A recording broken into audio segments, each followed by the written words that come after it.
17 Ci Gretea saha budak anon teh. Iya.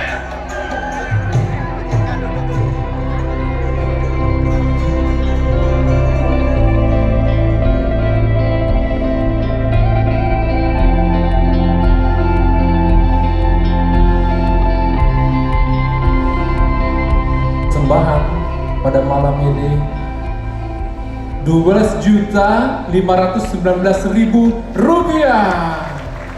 Terima kasih buat yang sudah memberikan yang terbaik. Tapi kita yakin dan percaya jumlah ini akan bertambah sebentar lagi ya. Kok nggak yakin Pak, Bu? Sekali lagi saya ulangi. Saya yakin jumlah ini akan bertambah sebentar lagi. Kayaknya imannya kurang. Sekali lagi Bu, saya bacakan jumlah kolektor kita 12.519.000 rupiah. Dan saya yakin sebentar lagi akan bertambah. Amin. Puji Tuhan. Gak sabar lagi ya, mau dengar Pak Gubernur. Baik, kita akan sambut Kang Deddy Mulyadi, Gubernur Jawa Barat kita. Dengan hormat kami persilahkan. Oh iya, Bapak Aing, iya, Bapak Aing.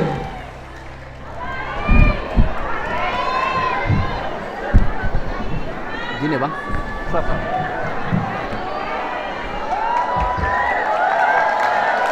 Assalamualaikum warahmatullahi wabarakatuh. Sampurasun. Salam. Om Swastiastu, Namo Buddhaya, salam kebajikan. Semua jamaah yang hadir pada kesempatan malam hari ini, saya menyampaikan selamat merayakan Natal. Semoga kebahagiaan, kemuliaan menyertai Anda semua. Pak Niko yang saya hormati, saya panggilnya Pak Niko saja karena itu yang populer, dan seluruh para pimpinan gereja.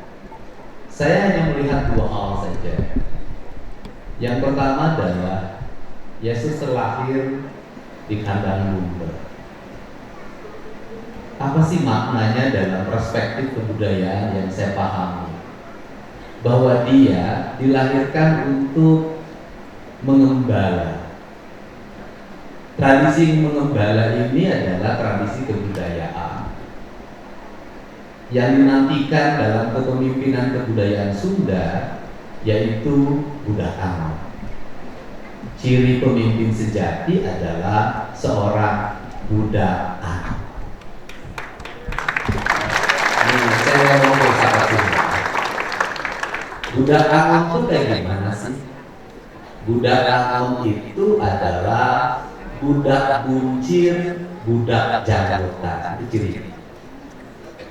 Budak buncir apa? Itu artinya perutnya dia kayak orang hamil, mungkin dianggapnya penderita stunting. Buncit kayak kita. Apa makna dari pemimpin itu yang perutnya buncit, atau budak anon itu perutnya buncit, atau pengembala itu perutnya buncit? Maknanya bukan perutnya yang buncit, maknanya perutnya tidak pernah lapar. Karena maknanya perutnya tidak pernah lapar, maka orang yang tidak pernah lapar akan terpercaya jadi pemimpin. Tapi orang yang selalu lapar, maka dia tidak akan pernah dipercaya. Kalau jadi pemimpin pasti dia memakan anggotanya.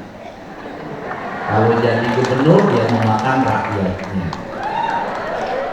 Maka dia selalu perutnya kenyang, tidak pernah lapar. Maka janganlah Anda memilih pemimpin di antara Anda semua adalah orang yang lapar. Yang kedua adalah budak janggotan. Dia punya janggut. Apa itu artinya? Dia punya sifat-sifat yang arif. Dia punya sifat-sifat yang bijak, dan ciri dari semua itu, janggut itu cirinya ada di pohon. Semakin tua, semakin ratusan tahun, maka dia adalah sebagai pohon yang sangat berwibawa. Saya melihat di perayaan Natal itu, saya melihat ada lambang. Lambangnya itu adalah cemara. Apa itu artinya? Kenapa cemara? Karena sangat ada perspektif Eropa. Apa artinya? Bahwa orang yang merayakan Natal itu harus dilindungi oleh pohon. Kalau ada pohon, maka dia akan terang. Maka dalam tradisi Sunda, seorang petapa itu pasti bertapa di bawah pohon. Sehingga apa sih yang menjadi pikiran saya? Yang menjadi pikiran saya hari ini dalam beragama, kalau persoalan keyakinan pada Tuhan sudah luar biasa. Kemudian ajaran memberi pada sesama dilakukan pada setiap waktu, termasuk hari ini. Sebentar lagi nambah 12 juta, nambah ya sudah nanti jadi 50 juta. Tapi sebenarnya jangan tepuk tangan. Tandanya yang tepuk tangan itu tanganku mengumpulkan 50 juta. Nah, apa sih yang menjadi problem hari ini? Yang menjadi problem hari ini dalam beragama adalah kita menyambut Natal, mengumpulkan uang untuk kegiatan Natal, berbakti pada Tuhan, pergi ke gereja dengan menebang pohon, bukan menanam pohon. Kalau menebang pohon, menanam pohon, maka sesungguhnya dalam pandangan saya, cemara yang disajikan di ruang-ruang peribadatan, di rumah, aksesoris, di berbagai tempat sebagai tanda Natal, menurut saya itu adalah sebuah pengingkaran. Kita tidak menghadirkan cemara sebenarnya, kita sedang menghadirkan lumpur di dalam jemaat gereja. Sehingga apa yang ingin saya tekankan hari ini? Yang ingin saya tekankan hari ini adalah dua hal. Perbaiki hubungan dengan hewan, perbaiki hubungan dengan pohon. Karena itu yang menjadi kebutuhan kita hari ini. Dan kalau kembali pada Yesus, dua hal itu yang saya lihat. Nah, kalau kembali pada dua hal yang saya lihat, apa yang ada dalam diri Yesus? Yang ada dalam diri Yesus itu adalah sebuah penyerahan diri secara total.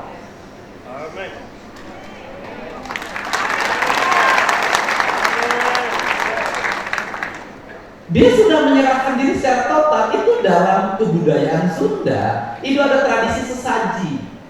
Sesaji yang tertinggi dalam tradisi Sunda itu bakakak, yaitu ayam yang dibelah kemudian dibakar. Ciri dari bakakak itu begini, dia disalib, dia menyerah. Artinya apa? Orang yang bertuhan adalah orang yang menyerah. Orang yang sudah tidak boleh lagi mengakui sesuatu, orang yang tidak boleh lagi mengklaim sesuatu, orang yang tidak pernah takut lagi kehilangan, walaupun ada lagunya. Lah kita ini aneh. Kita mengaku bertuhan, berserah diri pada Tuhan, gereja dikunci.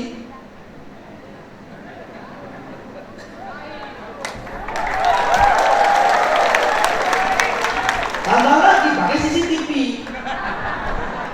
Ditambah lagi pakai security.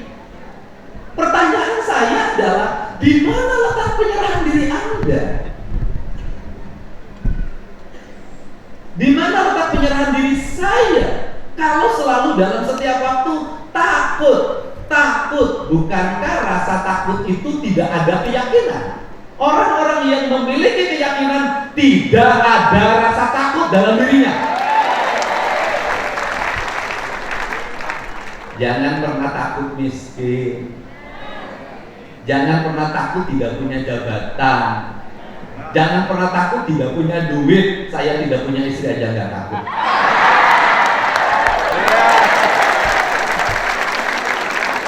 Pak Jutek, Pak Ruli tiap hari beracara, ngurusin siapa? Ngurusin orang-orang yang takut. Dalam beragama, apapun agamanya. Takut apa? Gugat waris. Takut apa lagi? Hartanya diambil orang. Takut apa lagi? Semuanya takut.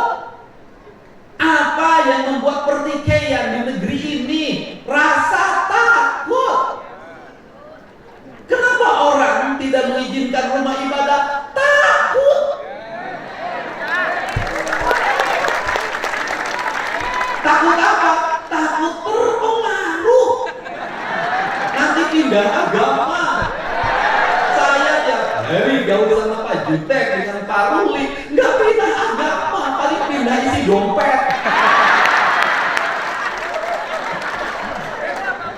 Karena saya nggak takut. Nah, tapi tiap hari kita berteriak iman, iman, iman. Orang yang beriman itu yang tertinggi di tubuh adalah bukan meyakini tapi menyaksikan.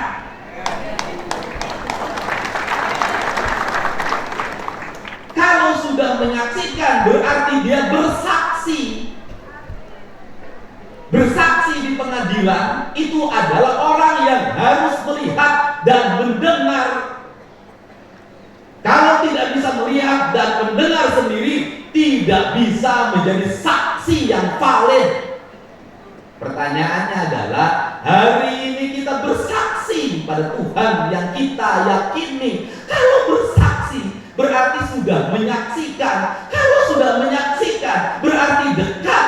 Kalau sudah dekat, kenapa takut?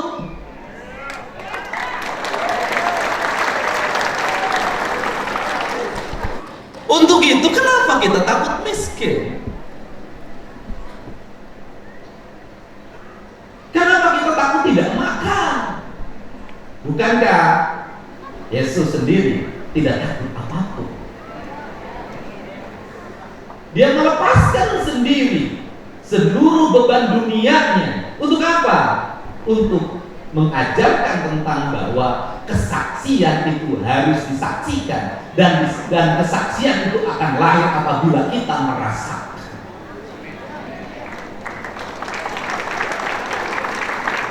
Maka dalam pandangan saya, berbahagialah manusia yang pernah dan sering mengalami penderitaan.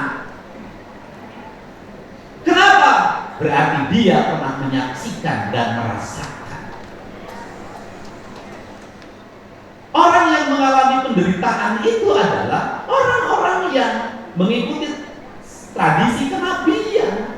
Jadi kalau Anda menjadi orang beriman, mengaku beriman, mudah tersinggung, mudah marah, nggak pernah menderita, penuh rasa takut, udahlah jangan ngaku beriman, berimin saja. Untuk itu apa sih yang ada pesan yang ingin saya sampaikan? Pesan saya sampaikan adalah saya ingin menceritakan tentang pesan agama di Indonesia. Agama-agama datang ke Indonesia itu menggeser sebuah keyakinan leluhurnya orang Nusantara. Leluhurnya orang Nusantara apa? Mau orang Batak, mau orang Jawa, mau orang Bugis, mau orang manapun, mau orang Kalimantan, orang Dayak, pasti hubungan ketuhanannya itu di dua hal, di alam dan di leluhur. Orang Batak itu jadi 4 hal sekarang: alam, leluhur, dan agama. Pakai orang Batak semua, sehingga orang Batak agama apapun pasti ujungnya kesihaan, pasti pagawe. Itu ciri. Dan saya selalu berulang-ulang, salah satu suku yang tidak akan punah di Indonesia adalah suku Batak.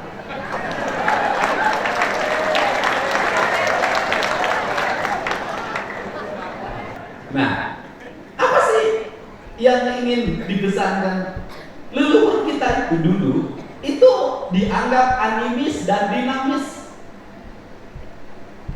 Pemuja batu, pemuja pohon, pemuja batu, pemuja pohon. Memujanya nggak jauh-jauh mereka. Kalau dia tinggal di gunung, yang dipuja gunungnya. Kalau dia tinggal di laut, yang dipuja lautnya. Kalau dia tinggal di lembah, yang dipuja lembahnya. Kenapa? Karena dalam perspektif berpikir mereka, saya lahir di sini, maka saya harus menghormati tempat di mana saya dilahirkan, tempat di mana saya makan. Titik, nggak geser. Maka beragam. Tetapi dari animis dan dinamis itu satu. Walaupun dalam pandangan kaum agamawan mereka salah dalam bertuhan, tetapi mereka benar dalam apa? Dalam menjaga alam dan lingkungannya. pohonnya dihormati, batunya dihormati, mata airnya dihormati. Dan masuk agama mengajarkan apa? Tentang spiritualitas, pada pemahaman-pemahaman tentang ketuhanan yang langit, membangun hubungan dengan manusia, membangun hubungan dengan alam. Tapi di perjalanannya hanya dua hal yang selalu dibicarakan, hubungan dengan manusia dan hubungan dengan Tuhan, yang alamnya nggak pernah dibahas. Padahal apa? Padahal dalam pandangan saya justru Tuhan menitipkan kasih itu lewat apa? Lewat semesta. Kita tiap hari nginjak tanah, kita tiap hari minum air, kita tiap hari menghisap udara, kita tiap hari menerima sinar matahari. Tiap hari itu yang menentukan hidup dan kehidupan kita. Tetapi jujur, setiap hari kita menghinakan tanah, setiap hari kita menghinakan air, setiap hari menghinakan udara, dan setiap hari kita menghinakan matahari. Apa yang terjadi? Penyakit yang tidak pernah berhenti dalam setiap waktu. Pemahaman spiritualitas kita itu menjadi dangkal. Dangkalnya apa? Kaum spiritualis seringkali terus mengalami kegelisahan dalam hidupnya. Gelisah pergi ke gereja, gelisah pergi ke gereja, gelisah pergi ke gereja. Itu yang terjadi. Kenapa ini terjadi? Lingkungan di mana Tuhan menitipkan kasih padanya, engkau abaikan dan engkau sia-siakan.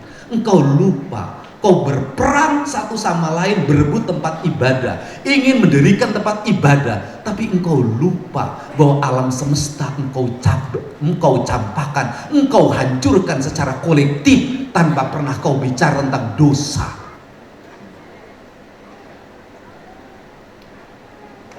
Apa yang terjadi? Kehancuran. Apa yang terjadi? Derita. Apa yang terjadi?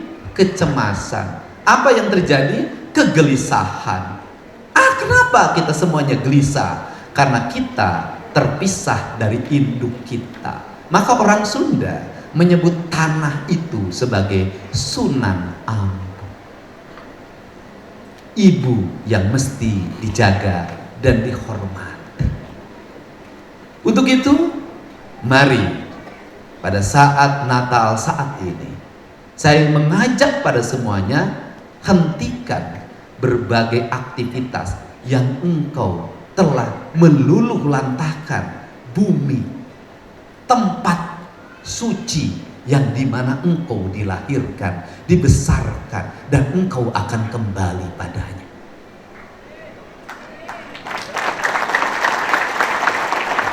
Kita kembali nanti bukan ke gereja, kita kembali bukan ke candi, kita kembali ke bumi. Disitulah tempat kita, tempat abadi.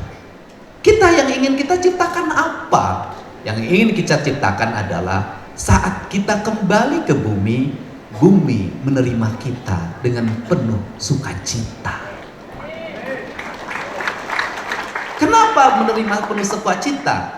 Karena yang datang adalah orang yang mencintai buminya selama ini. Untuk itu, mari kita bersama-sama Spirit Yesus yang mengajarkan tentang pengabdian, pengorbanan, kesucian, ketidaktakutan, penyerahan diri secara total gantikan oleh kita, agar saat ini janganlah kita menjadi orang yang penuh dengan rasa takut. Jadilah orang yang tidak ada rasa takut. Tidak takut miskin, tidak takut hilang kekuasaan, tidak takut kehilangan kekayaan, tidak takut kehilangan kehormatan. Karena esensi dari ajaran agama adalah bersaksi, dan ciri dari kesaksian adalah melihat dan mendengar serta merasakan, yang pada akhirnya akan melahirkan sebuah sistem nilai hidup tentang prinsip-prinsip ketidaktakutan. Dan semoga rasa tidak takut kita hari ini akan melahirkan gelombang energi yang besar. Bagi apa? Bagi alam ini untuk tidak mempercepat pendek umurnya. Karena alam ini tidak ingin cepat pendek umurnya, maka kita harus kembali apa yang disukai oleh alam agar napasnya semakin panjang, agar penyakitnya semakin hilang. Caranya apa? Perbanyaklah menanam. Saya pernah jadi bupati, pernah jadi anggota DPR, dan sekarang jadi gubernur. Saya merasakan betul, saya banyak membangun bangunan, tetapi ternyata yang paling banyak manfaat yang saya lakukan ketika menjabat dulu adalah yang sampai hari ini adalah pohon yang saya tanam. Saya bikin bangunan megah, hari ini makin kosong, perlu listrik yang mahal dalam setiap bulan, perlu orang yang menyapu dalam setiap waktu, perlu yang menjaga security dalam setiap saat. Uang diperlukan, tetapi pohon-pohon yang saya tanam, dia tak pernah minta biaya pengurusan ini, tapi justru dia menaungi, memberikan ketenangan bagi para penghuni kampung dan kota, menyimpan air, membuat oksigen, memberikan harapan tentang umur dunia yang berharap panjang. Apa yang akan saya lakukan hari ini sebagai gubernur? Saya tadi ditawarin, Pak, bangun ini udah deh, gak usah. Kenapa? Dari sekian bangunan yang ada di kota Bandung, tempat gedung pertunjukan segala macam begitu banyak, kosong. Semakin tidak ada penghuninya, semakin tidak ada pengisinya. Ruang-ruang pertunjukan semakin tidak ada penontonnya, karena sudah bergeser ruangnya ke tayangan-tayangan yang ada dalam setiap hari. Toko-toko semakin sepi, mall semakin ditinggalkan oleh orang yang datang biasa, paling hanya rojali. Karena sudah digantikan dengan semuanya serba tinggal datang ke rumah, GoFood. Untuk itu apa yang ingin dilakukan? Yang ingin dilakukan adalah saya tak akan membiarkan ruang kosong di Jawa Barat. Saya akan isi dengan pohon-pohon sebagai harapan kehidupan.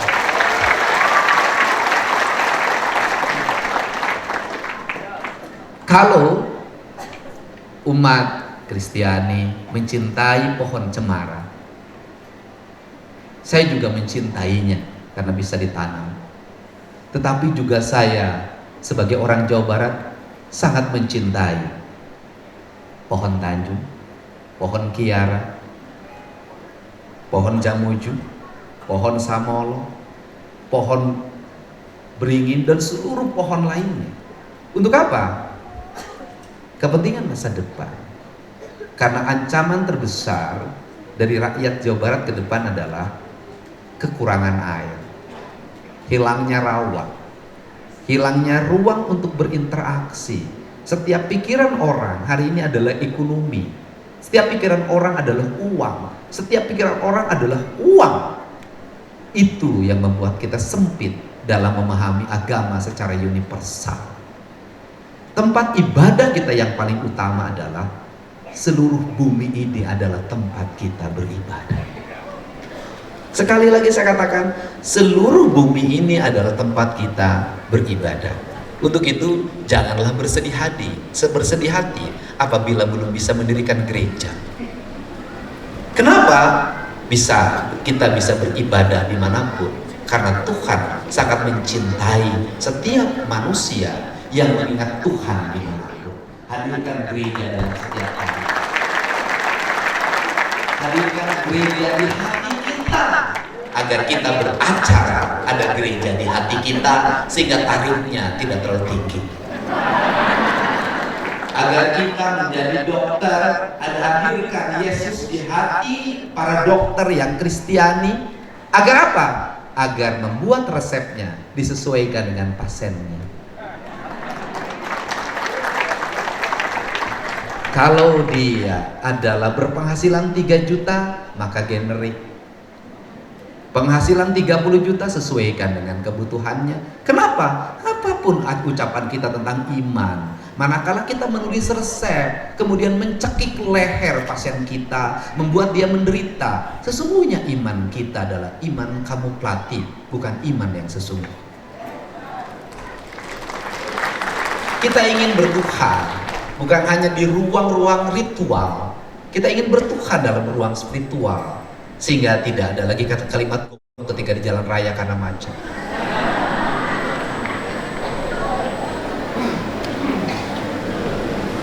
Tidak ada lagi kalimat ketika keluar dari rumah kemudian melihat hamparan sampah. Dan tidak ada lagi konflik antar tokoh-tokoh agama, baik yang satu agama maupun beda agama, karena semuanya ingin memperjuangkan tentang kesaksiannya pada Tuhan. Tuhan tidak akan pernah hadir dalam sebuah kesaksian manakala orang itu masih ada kebencian. Tuhan hanya akan hadir pada hati-hati yang terbuka tanpa rasa curiga. Karena inti dari agama menghilangkan rasa kecurigaan dan membuat pandangan semua orang itu baik. Walaupun seringkali orang-orang seperti ini kalah dalam politik, kalah dalam apapun, tetapi dalam pandangan saya, jangan suka memandang orang yang kalah itu kalah. Bisa jadi dia adalah pemenang yang sebenarnya. Dan seorang pemenang adalah dia tetap tersenyum walaupun disakiti. Dia tetap tersenyum walaupun dikhianati. Dia tetap tersenyum walaupun lapar. Ingat, dia tetap tersenyum walaupun lapar. Dia tetap tersenyum walaupun terluka. Maka kalau kita tersenyum dalam kebahagiaan itu biasa. Tetapi kita tersenyum dalam keadaan terluka itu luar biasa. Pesan saya, berbuat baik pada orang yang baik itu amal. Tetap berbuat baik pada orang yang berbuat jahat pada kita, itu adalah dharma. Kalau ingin menjadi gembalanya Yesus, maka berbuatlah baiklah pada orang yang jahat pada Anda semua. Karena disitulah kualitas kesaksian yang sebenarnya. Saya ucapkan terima kasih. Saya tidak akan terlalu panjang karena nanti dianggap khotbah. Dan bagi saya panjang juga percuma, karena pulang saya tidak akan dibekelin kalau saya ikut nyanyi. Terima kasih. Selamat merayakan Natal. Semoga kita semua menjadi kaum derma. Assalamualaikum warahmatullahi wabarakatuh. Sampun. Terima kasih Kang Dedi. Mohon izin Kang Dedi, Bapak Ketua kami berkenan memberikan cenderamata buat Kang Dedi. Silahkan Bapak Ketua.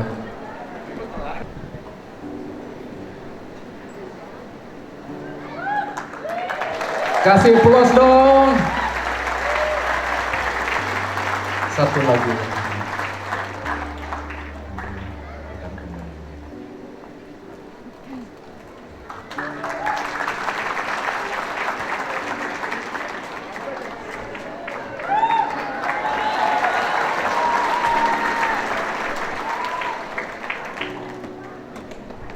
Ini gratifikasi.